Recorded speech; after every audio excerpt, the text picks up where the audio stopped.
بسم اللہ الرحمن الرحیم۔ رسول میرے میرے پیغمبر، درود تم پر، سلام تم پر، کرم کی ہو ایک نگاہ ہم پر، درود تم پر، سلام تم پر۔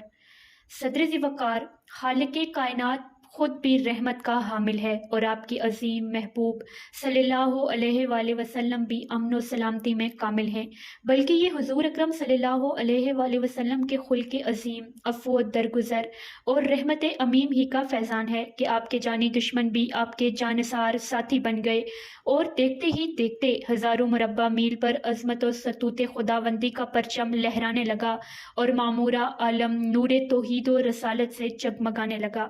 صدر ذی وقار، اگر ساقی کوثر صلی اللہ علیہ وآلہ وسلم صاحب لولاک کردار کے بجائے تلوار کا سہارا لیتے تو دشمن دوست نہ بنتے بلکہ مزید حریف پیدا ہوتے، دنیا کفر و ضلالت اور ظلم و جہالت کا شکار اور انسانیت اپنی ہی ذات کے گنبد سے برسر پیکار اور بے چین و بے قرار رہتی۔ صدر علی وقار، کوئی فاتح ہو یا حکمران، ظلم و زیادتی اور انتقام پروری اس کی پہچان ہوتی ہے، لیکن پیغمبر انقلاب صلی اللہ علیہ وآلہ وسلم فاتح بھی ہوئے اور حکمران بھی بنے، مگر نہ تو کبھی جبر و استبداد کا ارتکاب فرمایا اور نہ ہی کسی دشمن سے انتقام لیا، بلکہ سرا معافی دی اور اپنے خاندان کے دشمنوں سے بھی درگزر کیا۔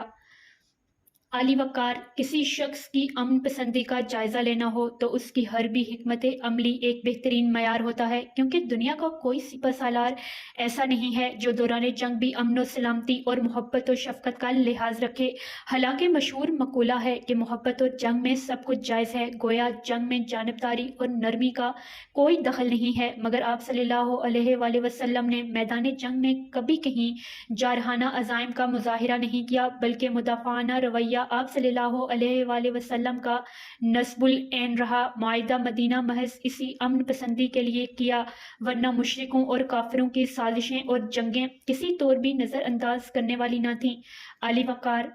مسجد میں پیشاب کرنے والا بدھو ہو یا آپ صلی اللہ علیہ وآلہ وسلم کے چچا کا کلیجہ چبانے والی ہندا جیسی صفاک عورت، عتبہ ہو یا طیبہ، تمامہ ہو یا شمامہ، سراقہ، ابو سفیان ہو یا جعل الاسود، سب کو معافی دی جا رہی ہے، بلکہ مسلمانوں کے خلاف جنگوں میں لڑنے والے کافروں کو رہائی دے کر یقیناً دنیا کا عظیم ترین کارنامہ سر انجام دیا۔ الغرض، آپ صلی اللہ علیہ وآلہ وسلم کی رحمت و شفقت اور احسان و کرم، تحمل و بردباری، عفو و درگزر، رحیمی و کریمی اور امن پسندی کے حیرت انگیز اور فقید المثال واقعات اور مقدس ارشادات معجب کیف و سرور ہیں کہ یہی وہ عظیم